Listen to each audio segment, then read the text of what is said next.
José Manuel Talero García, consultor político internacional, con más de 20 años de experiencia, asesorando a jefes de gobierno, CEOs y diversas instituciones tanto públicas como privadas de América, Europa y Norte de África. Graduado en Ciencias Políticas y de la Administración por la Universidad Nacional de Educación a Distancia y en Ciencias Químicas por la Universidad de Sevilla y la Technische Universität de Graz. Actualmente es miembro del Board of Directors de la International Association of Political Consultants y director de Relaciones Institucionales de la Asociación Latinoamericana de Consultores Políticos, socio fundador y CEO de More to Say, así como CEO para México y Norteamérica de la multinacional de servicios avanzados de consultoría, Management and Research y delegado en México de la Red Global Smart Meeting, cofundador de KeyCell, startup biofarmacéutica, focalizada en desarrollar fármacos para el tratamiento del cáncer y el uso de inteligencia artificial para el desarrollo de nuevos sistemas de medicina de precisión. A lo largo de su trayectoria profesional, ha impartido conferencias y clases en países tan diversos como España, Austria, Alemania, Portugal, Turquía, Croacia, Lituania, Francia y México.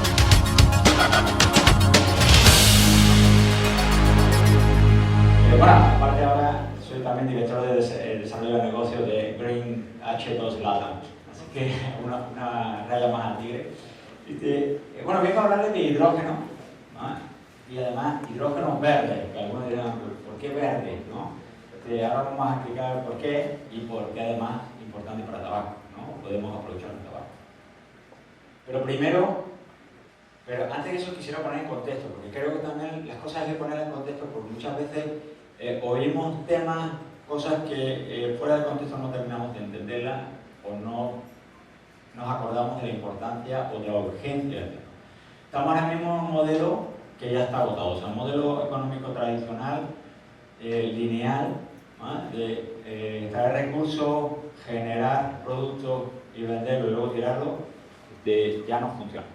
O sea, estamos generando una serie de problemas que tenemos que ir cambiando el modelo. Y pongo aquí algunos datos.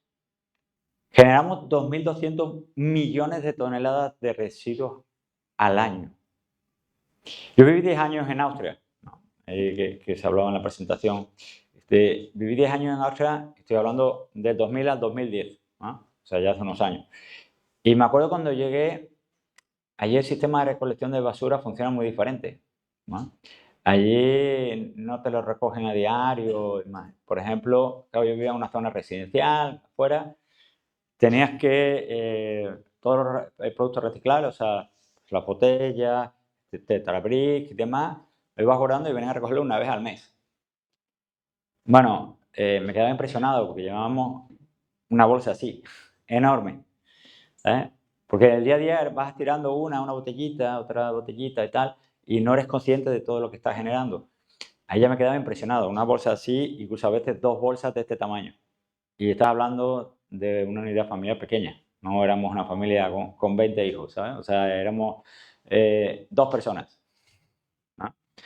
Bien.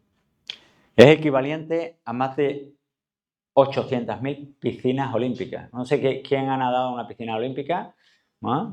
Son 50 metros, pues piensen eso por 800.000 cada año, ¿no? De esa magnitud estamos hablando, ¿no? Algunos saben porque han trabajado en temas de relleno sanitario y demás, y entonces dimensionan un poquito mejor, pero pensemos a nivel mundial, esa es la realidad, ¿no? Así que al ritmo que avanzamos y con el modo que hemos estado produciendo, prácticamente para mantener nuestro nivel de recursos, de energía, etcétera, 2050 necesitaríamos 3 planetas.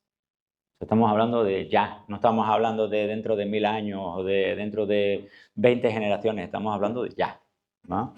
Porque si viajan un poquito, esta es una imagen muy común en muchos sitios. Yo no sé si alguien ha volado a Panamá. No sé si os quedaréis impresionados igual que yo cuando estás aterrizando en Ciudad de Panamá, que aterrizan así siempre los aviones desde el canal de Panamá paralelo a la costa, llegan al aeropuerto. Cuando estás aterrizando, aparte de los rascacielos impresionantes, ¿no? Ves hay una zona que está así, llena de plástico, donde está la borda costera. y está llena de residuos plásticos. Es más, la gente de Ciudad de Panamá se quiere ir a la playa, aunque es una ciudad costera, para ir a la playa se tienen que ir a 1 hora de la ciudad porque las playas que podrían disfrutar están así, ¿no? Y eso es una realidad en muchos sitios. Y tan es así, Jesús, ¿puedes pasar, por favor? Que según el Programa de Medio Ambiente de Naciones Unidas, se generan 50 millones de toneladas de desechos electrónicos al año. Pero además, lo peor, si yo le digo a alguien de ustedes, ¿por qué no te comes la botella? Me diría que si estoy loco, ¿vale? La realidad es que mensualmente nos comemos no una de estas, sino como 3 de estas, o sea, una como de litro. Esa es la realidad que vivimos hoy en día sin darnos cuenta, por los microplásticos.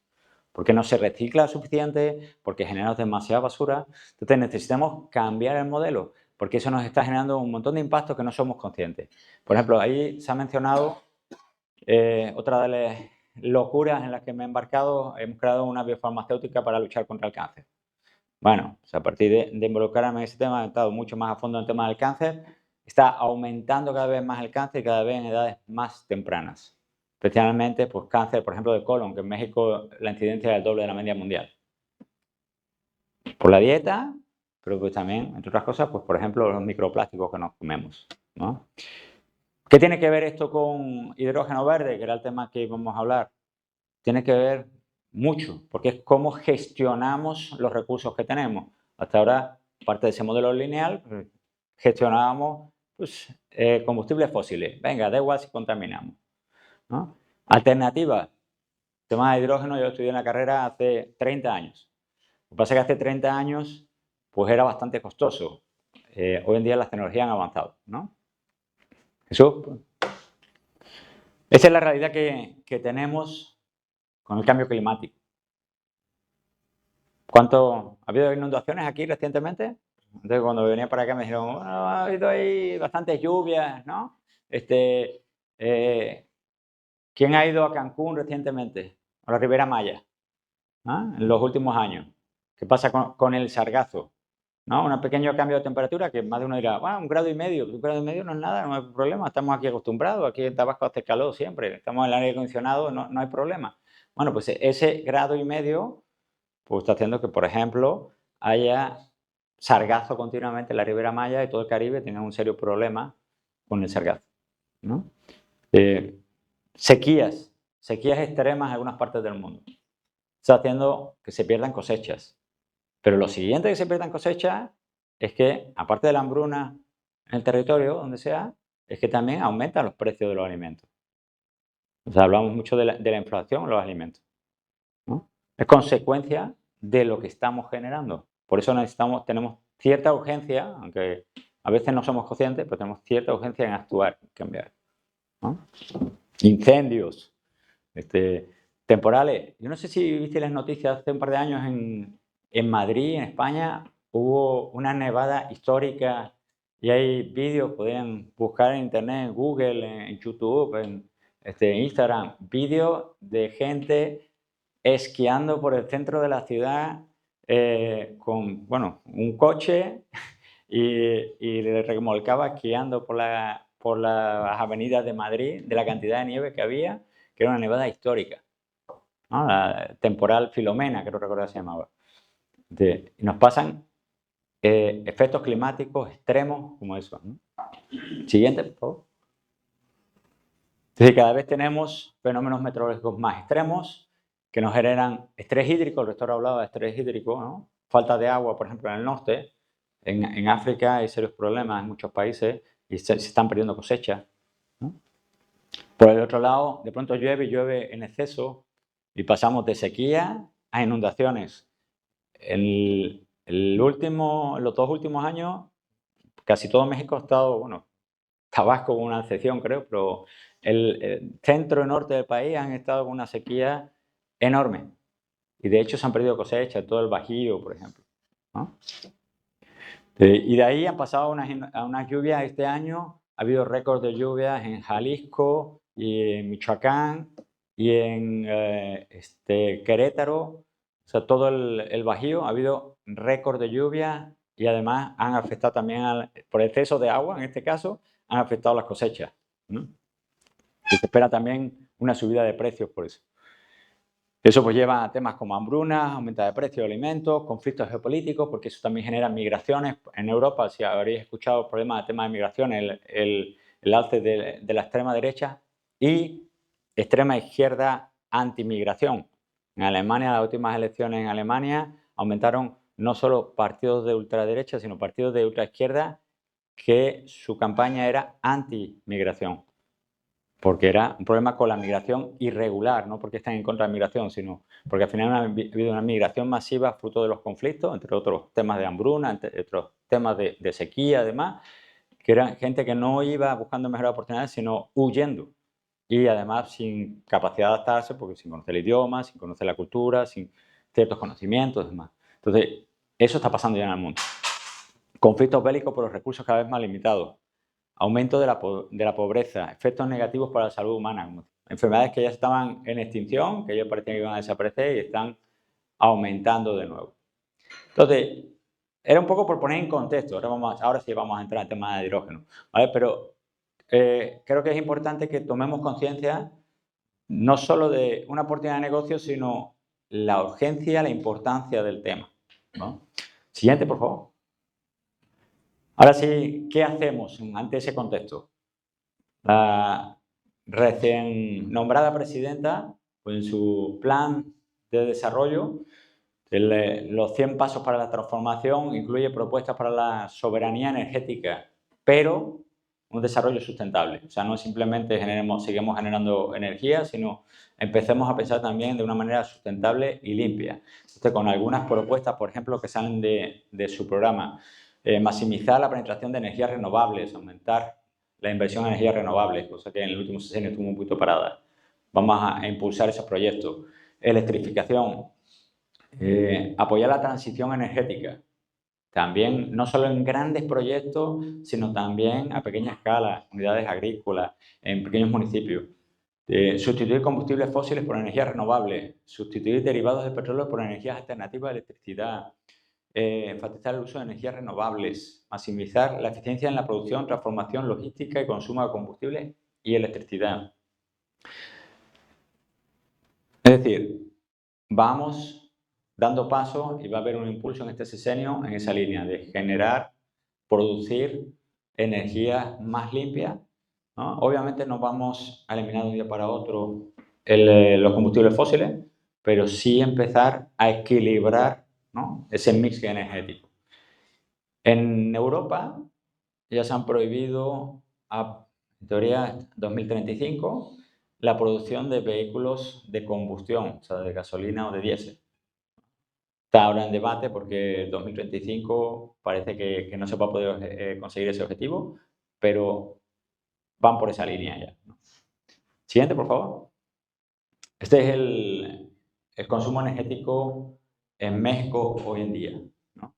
La demanda de energía, principalmente transporte, refinación de petróleo, generación de energía eléctrica, la contaminación que genera la generación de energía en cada uno de los sectores. En algunos, como por ejemplo en transporte, se ha conseguido ahí optimizar un poco y bajar las emisiones. En otros, sin embargo, vemos como para la refinación de petróleo estamos aumentando las emisiones. Es decir, esa es la realidad que va a ir cambiando poco a poco, que además hay impulso desde la Presidencia de la República. Siguiente. Y ahora, ¿de qué fuente se consigue esa energía?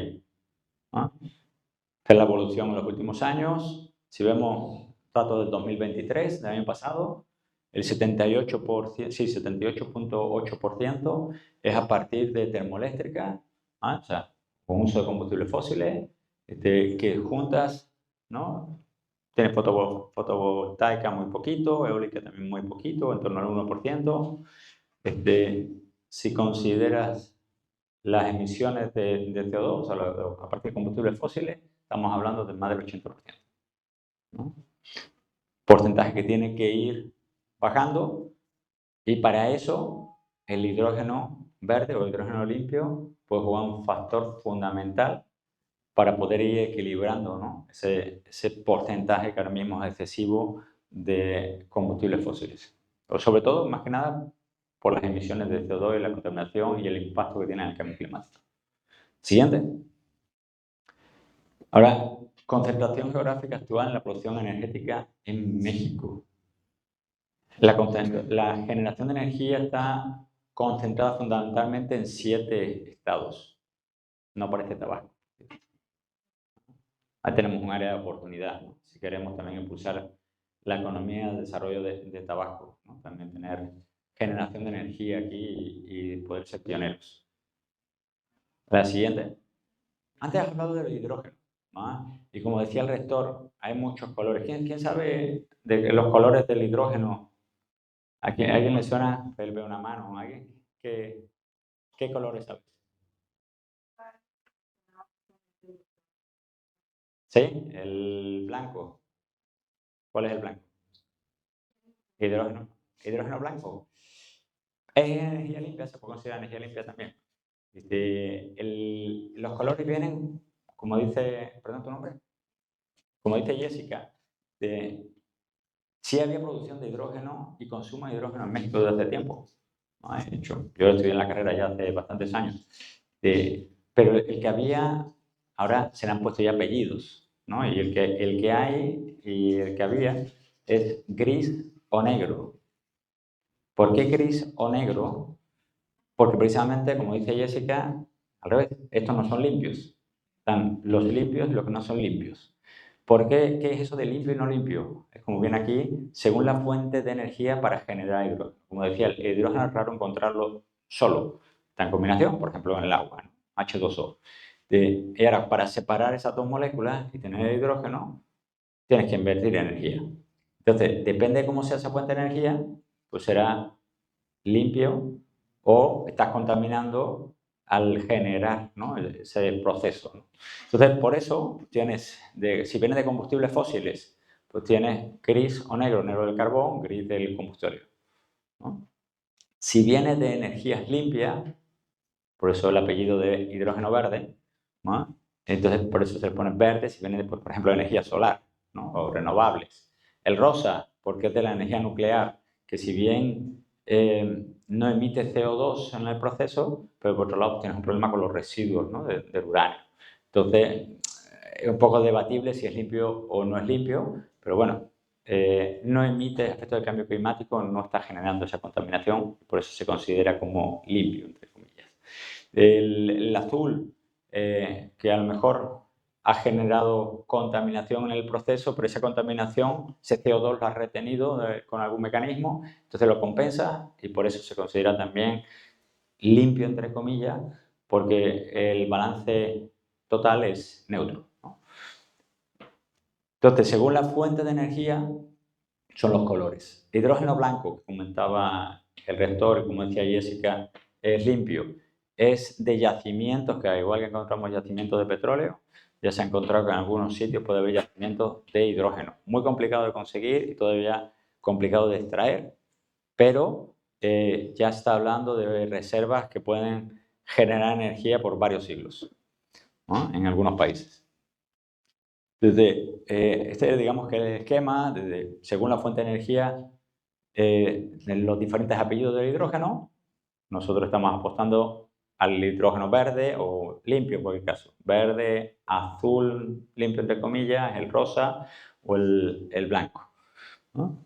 La producción de hidrógeno, como es, como decía, de ahí en qué se está usando, ¿no? Transporte, almacenamiento, aquí vemos, muchas veces, salvo que nos dediquemos a algo más industrial, muchas veces no escuchamos hablar del hidrógeno, entonces seamos conscientes que ya a día de hoy se usa el hidrógeno en México, ¿no? Entonces, por ejemplo, en la industria, a nivel de refinamiento, para la generación de amoníaco, fertilizantes, materia prima en la industria química, en acero, ¿no? Y con hidrógeno limpio, la apuesta a futuro, pues, por ejemplo, para transporte, ¿no? Transporte pesado, incluso para aviación, para el marítimo. Ahora mismo hay un proyecto en Oaxaca, ¿vale? por el transísmico, ¿vale? Pues se está ampliando ahí, bueno, en el puerto, se está haciendo una planta de generación de metanol y de amoníaco verde para los barcos. La siguiente, por favor. Proyectos, esto sí, de hidrógeno limpio, o sea, verde, fundamentalmente, ¿vale? Que hay ya en México. Como veis, hay 16 proyectos que están ya o empezados o en desarrollo, ¿no? En planeación. Pues, por ejemplo, en Oaxaca, en Michoacán, Campeche, cerca también, Tabasco, tenemos ahí todavía la oportunidad de ser el siguiente, ¿no? Siguiente diapositiva, por favor. Ahora, claro, si hablamos de hidrógeno, muy bien, está bien, pero pues, ¿cuáles son las dificultades? ¿Por qué no se ha impulsado tanto antes, ¿no? Si es tan maravilloso. Bueno, porque hay una serie de retos, ¿no? Nada que merece la pena se consigue sin esfuerzo, ¿no? Entonces tenemos algunos retos por delante. Uno, pues, por ejemplo, capacitación técnica. Importante, como comentaba el rector, trabajar con una visión de cuádruple hélice, ¿vale? De trabajar juntos. La iniciativa privada, sí, para poder impulsar, tener recursos para impulsar los proyectos que sean viables económicamente. La administración, porque necesitamos permisos, necesitamos, o sea, también ayuda en el tema regulatorio, el poder alinear los esfuerzos. Sí, pero es que necesitamos talento humano, por eso es importante, fundamental, la academia. La Universidad de Almeida está apostando fuertemente en esa línea, el cómo generar ese talento humano, porque si no, por más que tengamos inversores que estén dispuestos a invertirle al hidrógeno verde, por más que la administración quiera impulsar hidrógeno verde, por más que la sociedad civil quiera una energía más limpia y una mejor sociedad, si no tenemos luego el talento humano generado por la universidad, pues, difícilmente se va a desarrollar, ¿no? Entonces, también es un tema que tenemos que trabajar juntos y es uno de los retos que tenemos por delante. Capacidad técnica para desarrollar estándares técnicos, para diseñar, implementar y mantener los sistemas de hidrógeno, para establecer los marcos regulatorios, para cómo almacenarlo, cómo distribuirlo con garantías, con control, sin contaminación, etc., ¿no? O sea, hay posibilidades también de mano de obra, también eso, a la vez que se impulsa el desarrollo humano, talento humano, también genera oportunidades laborales, ¿no? Salidas para que no tengan que irse, pues, a los países donde se trabaja hidrógeno verde, Australia, España, Chile, etc., Brasil, ¿no? Desafíos de la tecnología necesaria. Como decía, yo esto estudié hace 30 años, o sea, no es una cosa que diga es que ahora mismo se ha encontrado esto de repente, ha habido un invento nuevo. No, lo que pasa es que antes los costos eran muy altos, ¿no? Por eso en la industria sí se ha usado mucho, pero era contaminando porque era necesario y se generaba, aunque tuviera un coste y un impacto medioambiental alto. La ventaja es que ya la tecnología ha ido aumentando y ahora luego vamos a ver algunos ejemplos de lo que se está haciendo en el mundo, cómo generar energía limpia de una manera técnicamente bastante mejor de la que había antiguamente, ¿no? Obviamente, a lo largo de los años va mejorando el desarrollo tecnológico a medida que generamos economía de escala, como en todo, cualquier innovación tecnológica.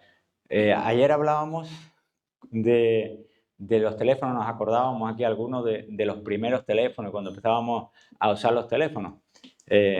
Si os acordáis, cuánto costaban los celulares hace 20 años y simplemente hacer una llamada de celular era carísimo, ¿no? Hoy en día, pues no hay nadie. ¿Quién no tiene celular? No pregunto aquí quién tiene, sino quién no tiene celular aquí. ¿Quién de los hijos de los que estamos aquí no tiene celular? ¿No? Cosa que pues, cuando nosotros éramos pequeños, pues era de super ejecutivo, de super yuppies, ¿no? Y así con cualquier cosa, computadora, con aparatos, pues, por ejemplo, para una presentación, ¿no?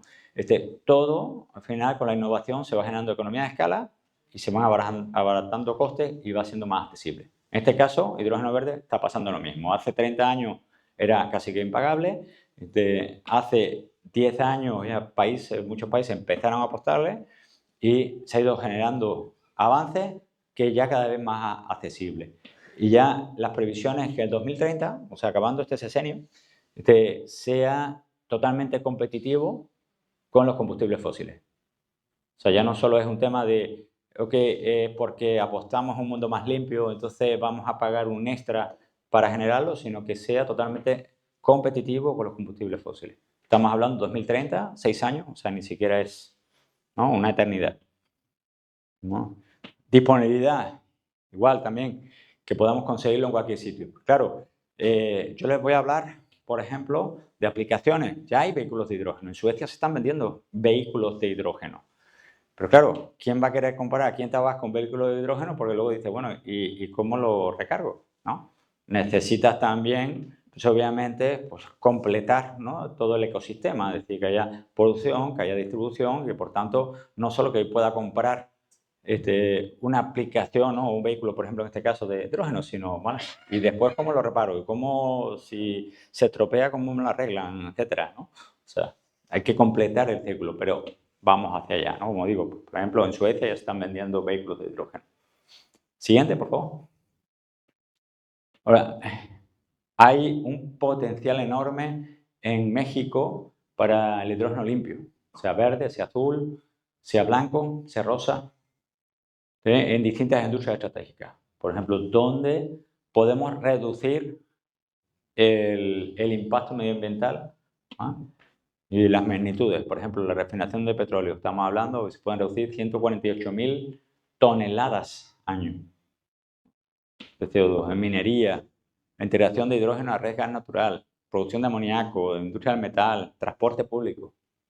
Por ejemplo. Transporte es una de los mayores contaminantes que hay, junto con la industria. Siguiente, por favor.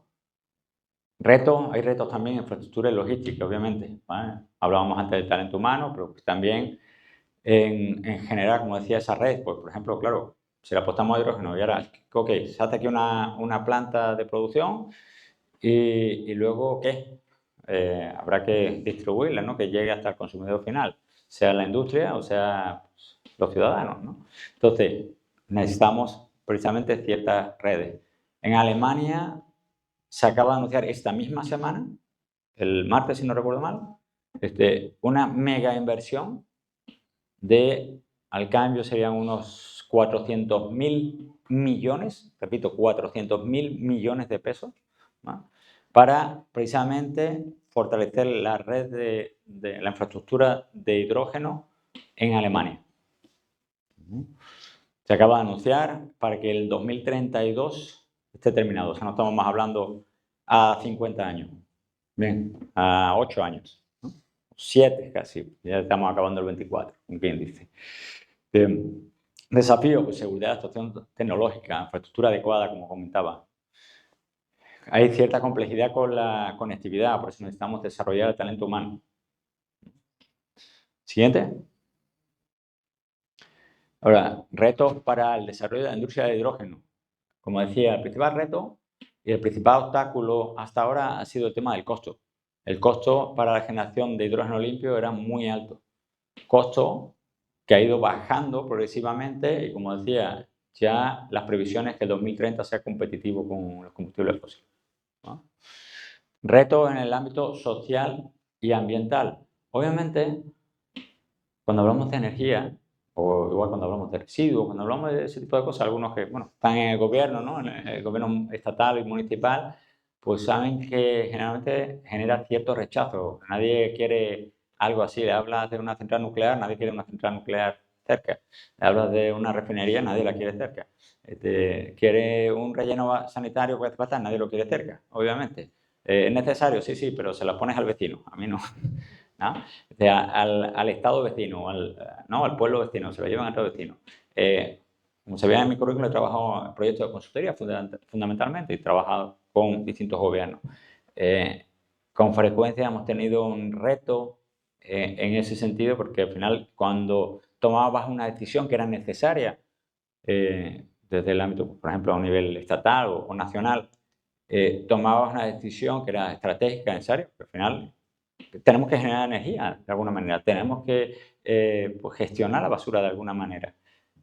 El siguiente tema era el impacto social que generaba, porque al final había comunidades que obviamente enseguida se levantaban contra el gobierno de turno y demás, ¿no? Entonces, hay que trabajar con cautela, explicar, sensibilizar a la gente y explicar que estamos trabajando precisamente que sea energía limpia. Puedo entender que tenga rechazo a una energía nuclear, porque si hay una fuga, ¿no?, te pueda pasar como en Ucrania, como pasó en Ucrania hace mucho tiempo, hace unos años, o en Japón a partir del tsunami.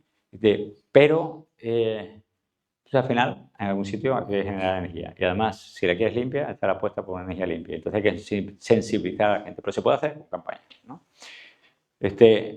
Uno de los retos, escasez de agua, que el rector comentaba al principio, es un tema que no, un problema en Tabasco, o sea, un problema en el norte de México. Estábamos hablando que hay proyectos ya en Tijuana, en Tamaulipas, en Nuevo León, donde hay problemas de agua, ¿no? Aquí en Tabasco, el tema del recurso hídrico no es un problema. Aparte de la urgencia medioambiental mundial que comentaba antes, oye, pues ¿por qué entrarle, no? Hay también beneficios económicos, ¿no? O sea, aquí vemos, esto es de el plan estratégico, esto se ha presentado el miércoles. El miércoles por la mañana estábamos presentando la estrategia nacional de hidrógeno de la Asociación Mexicana de Hidrógeno, ¿no? Y esto es de ese plan. Un plan, estos números que estamos hablando es a 6 años vista, o sea, este es el sexenio, 2030. Sí es verdad que para conseguir los objetivos hace falta una inversión de 1,8 billones de dólares, pero también es verdad que eso puede entrar en la economía mexicana 2,5 billones, perdón, de dólares, a las arcas, al Estado, 1,9 billones de dólares, generar empleo. Estamos hablando de 6 años, ¿eh? No estamos hablando, y estamos hablando de México, no estamos hablando puede parecer poco, oye, nuevos 67.000 empleos, pero estamos hablando en los próximos 6 años solo en un sector en México, ¿no? Hace falta, ¿no?, ese talento humano, creemos ese talento humano que pueda emplearse. Hay oportunidades también a medio y largo plazo, ¿no? En donde hablábamos también de una de las propuestas de la presidenta es la electromovilidad, pasar a vehículos eléctricos. Vehículos eléctricos para uso personal, pues bueno, no es tanto problema. Luego hay que ver si de verdad es una solución, porque claro, como el tema de hidrógeno, si la electricidad para recargar el vehículo es a base de combustible o a base de carbón, a base de energías sucias, digamos, entonces al final, sí, ok, aquí por Villahermosa no estará contaminando, pero estás contaminando en otro sitio para recargar el vehículo que está circulando, con lo cual nos estamos autoengañando, ¿no?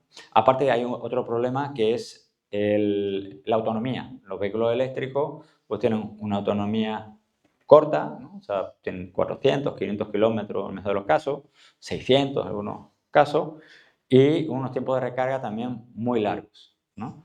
Que en algunos casos hay ciertos superconductores o ciertos supercargadores, pero lo normal que vas a encontrar por ahí puede estar a 7 u 8 horas en recargarlo, ¿no? Entonces, claro, a nivel personal, pues a lo mejor si lo uso para ir al supermercado, para ir a comer al restaurante, si lo uso para ir a recoger a los niños, para salir a cenar con mi pareja, pues son distancias cortas y cuando vuelvas a casa lo puedes poner a recargar toda la noche hasta por la mañana, no hay problema. Pero claro, cuando estamos hablando de vehículos que se usan pues, en transporte pesado, que se usan, por ejemplo, autobuses públicos, autobuses que van de una ciudad a otra, que están recorriendo distancias largas, ¿no? Porque autobuses que vayan, pues, por ejemplo, aquí de Villahermosa a Ciudad de México. Pues si es eléctrico, ya tenemos un problema, porque claro, la autonomía no da para llegar hasta Ciudad de México, pero si además tienes que hacer escala el trayecto de aquí a Ciudad de México, pues vas a estar 2 días. Pero es que además, claro, para la empresa pues no es viable, porque dice, bueno, tengo que pararlo muchas horas, y aunque tenga varios conductores que puedo, ¿no?, cambiar, hacer turnos y demás, pero al final tiene que parar muchas horas para recargar. Ahí donde hay una oportunidad especial, por ejemplo, temas de hidrógeno. Los tiempos de recarga son más cortos, ¿no? Estábamos hablando a lo mejor de 15 minutos, 10-15 minutos, o sea, incluso menos en algunos casos, o sea, un poquito más que un motor de combustión normal, actual, de la gasolinera, o sea, el tiempo que puedas tomar un café, comer algo, ir al baño, lo que sea, tirar las piernas.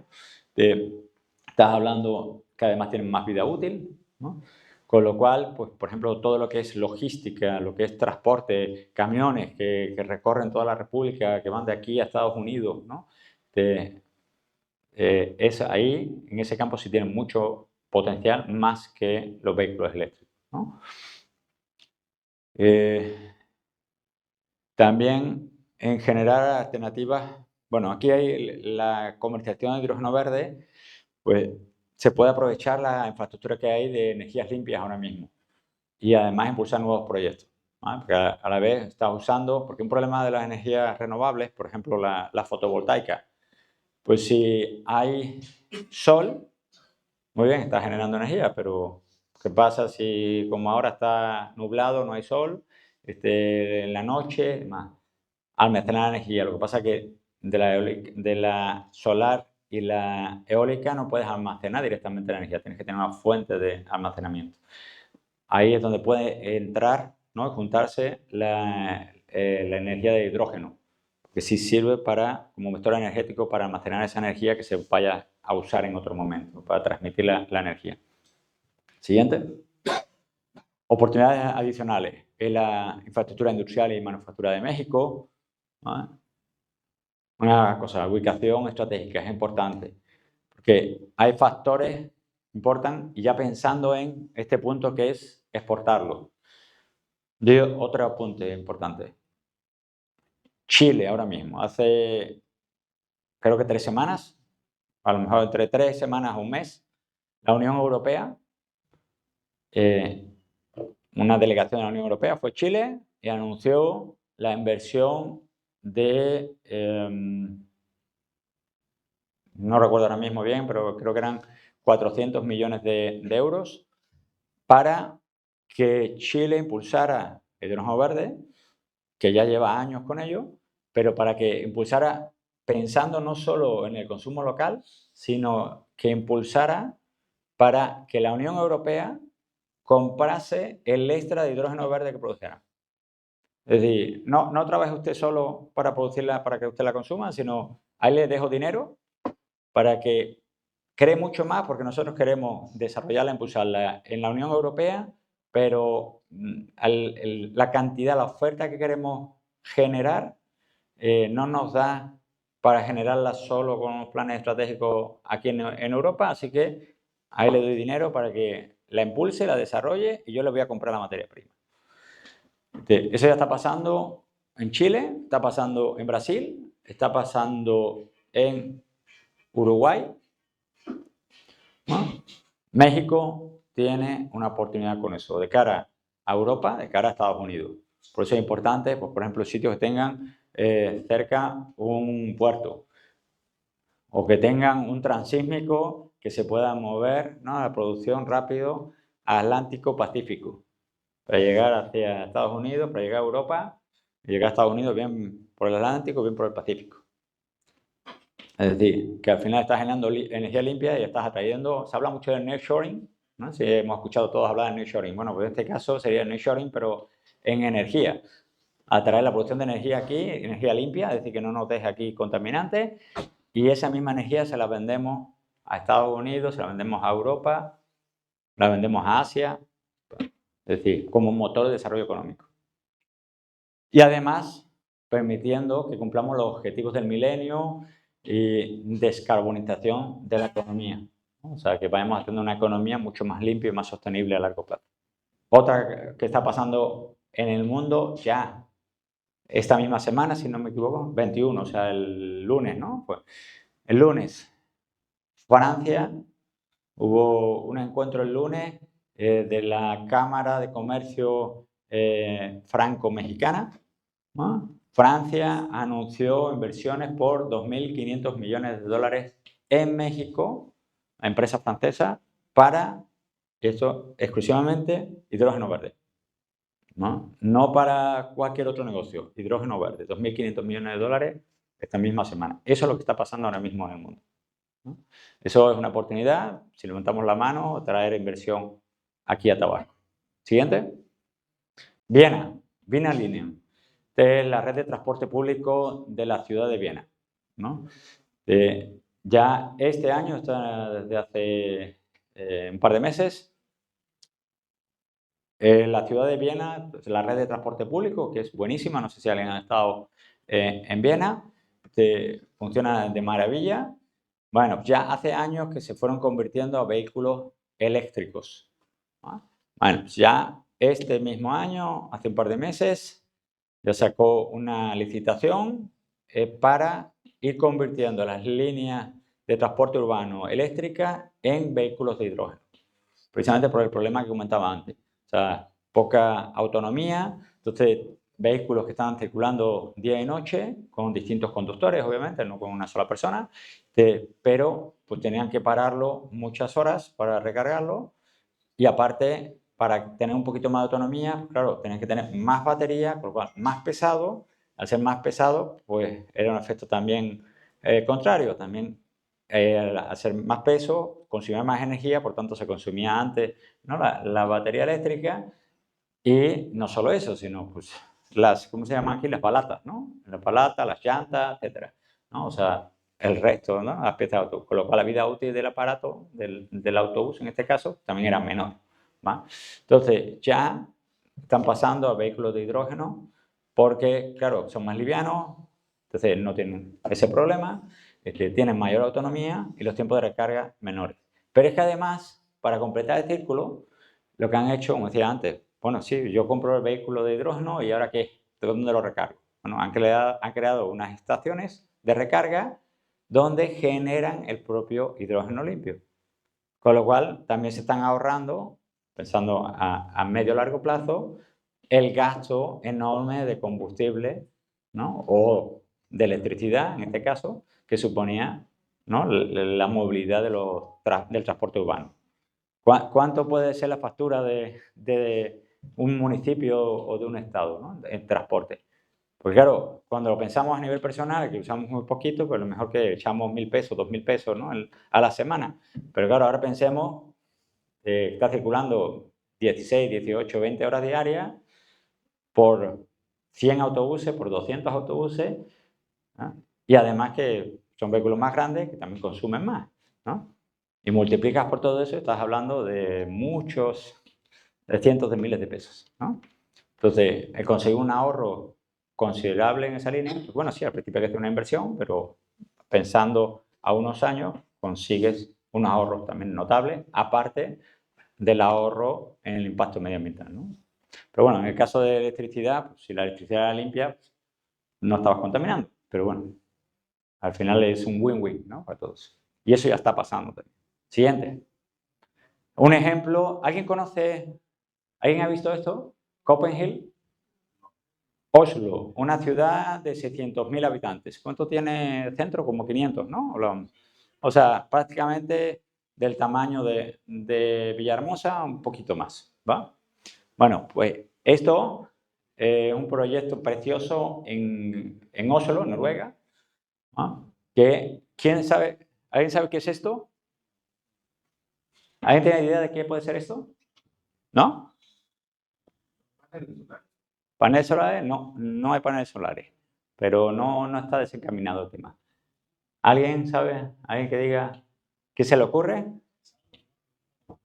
¿Qué es agua? ¿Qué es agua? ¿Una turbina de agua? Bueno, hay turbinas de agua también, más que una turbina de agua, pero ¿veis por aquí? Bueno, esto que os da la impresión de que esto sea sucio, de que esto sea... ¿Qué pensáis que puede ser? No, por ahí dicen paneles solares, agua... Un parque, ¿verdad? Sí, parece también como un parque, hay también jardines ahí, y aquí como un parque, ¿no? Se ve mucho verde por aquí y tal, ¿va? Bueno, si os digo que esto realmente es tratamiento de basura, esto es el mismo Oslo, ¿eh? Esto es una planta de tratamiento de basura y generación de energía limpia a partir de la basura. Aquí lo que vemos por aquí, que sale de la chimenea, es vapor de agua. como si nos estuviéramos haciendo un té o estuviéramos haciendo, ¿no?, un caldito, solo sale vapor de agua, no contamina. A alguno le puede llamar la atención, decir, uy, ¿qué de humo sale por ahí? Bueno, solo agua. ¿Ah? Aquí, que veis esto verde, ahí es como una pista de esquí. La gente, allí hay afición al esquí, hay varios meses de nieve, pues aquí esquías. Por aquí ahora vamos a ver, tiene para hacer escalada.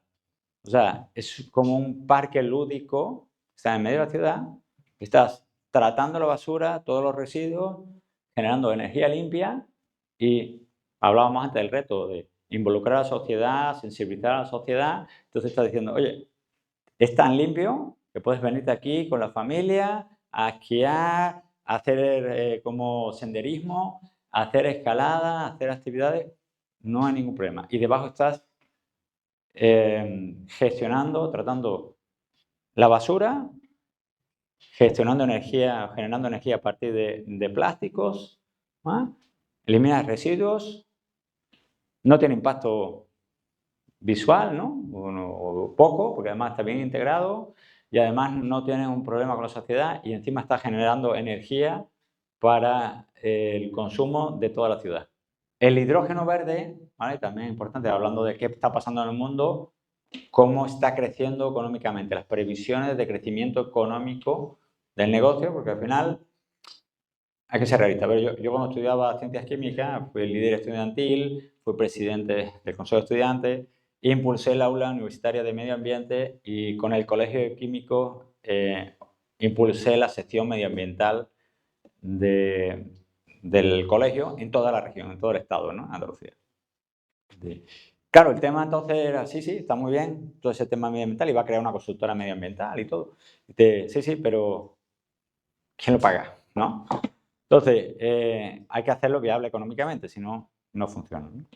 Entonces, bueno, pues ¿cómo están las previsiones de crecimiento del negocio?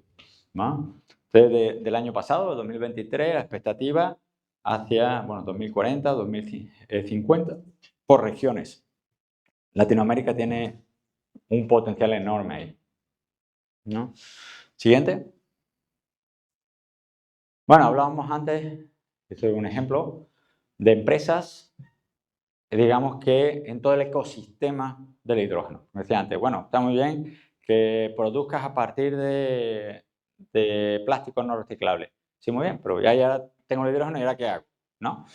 Entonces, ejemplos de empresas, distintos sectores, desde la producción, algunas interesantes, pues por ejemplo a partir de biomasa que hay en Tabasco, ¿no? A partir de plásticos no reciclables, hablábamos antes, a partir de agua, que sería la más tradicional, para el transporte, para vehículos, para aviones, para transporte marítimo, ¿vale?, para barcos, para el almacenaje, para el equipamiento de, pues, por ejemplo, que hablaba antes, como en el caso de Viena, las estaciones que además generan el hidrógeno y que lo proveen al vehículo, ¿no?, a los autobuses urbanos. Para la agricultura, para agua, pero para beber agua con muchas bondades también medicinales, ¿no? En fin, el ecosistema se va ampliando cada vez más. Siguiente, por favor. Algunos ejemplos, si quería destacar, de uno que es National H2, que produce hidrógeno, como decía, hidrógeno limpio a partir de plásticos, y especialmente plásticos no reciclables. Porque obviamente el plástico que se pueden reciclar, pues ya hay mucha salida, hay muchos usos, pero todavía hay un porcentaje que no se puede reciclar. Bueno, pues con eso se puede generar energía limpia. Siguiente. Un ejemplo, como decía, había vehículos de hidrógeno que ya están vendiendo, estos los H2X. Siguiente. Como estos, están vendiendo en Suecia, ya hay en mercado, ¿no? Siguiente. Plantas de Idri, es una empresa que se dedica a, como serían las estaciones de servicio, pero de hidrógeno, ¿no? Siguiente. Y esta es muy interesante.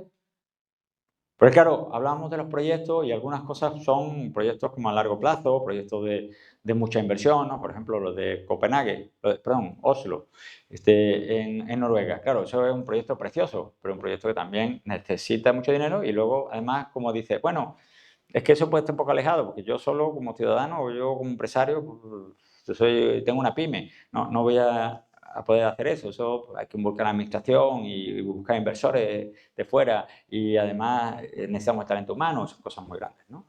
Que hay que apostar a ellas, sí, y creo que hay la posibilidad de hacerla, pero en este caso, un ejemplo de algo que sí sirve para casi todos. Unos kits que hacen lo mismo, pero en un tamaño pequeño, que se conecta con un vehículo de combustión, de gasolina o diésel, ¿no? Y consigue ahorros de combustible entre el 15 y el 20% y ahorros de emisiones contaminantes del 20%. O sea que al final ayuda al bolsillo y ayuda también al medio ambiente. Y que se puede aplicar ya a vehículos de cualquier vehículo, desde un utilitario, autobuses, camiones, etc. ¿No? O sea, no es todo lo que hay en torno a hidrógeno verde, cosas como de megaproyectos que sean para que lo impulse la presidenta de la República o lo impulse, ¿no?, una mega empresa, sino que hay cosas también en la economía de hidrógeno verde que también son más accesibles casi que a cualquier empresa o a cualquier ciudadano. Muchas gracias, espero que le haya interesado y ahora creo que he cumplido con el tiempo de un pequeño debate o si alguien tiene alguna pregunta. Igualmente ahí está mi correo, mi teléfono, o sea, si alguien quiere contactarme posteriormente, con gusto les atenderé. Ya para terminar, vamos a pedirle al rector de la Universidad Olmeca, al doctor Emilio Alberto de Garto Monteverde, y al vicerrector de la Universidad Olmeca, al maestro Braulio Castillo Martínez, le entreguen su reconocimiento y un presente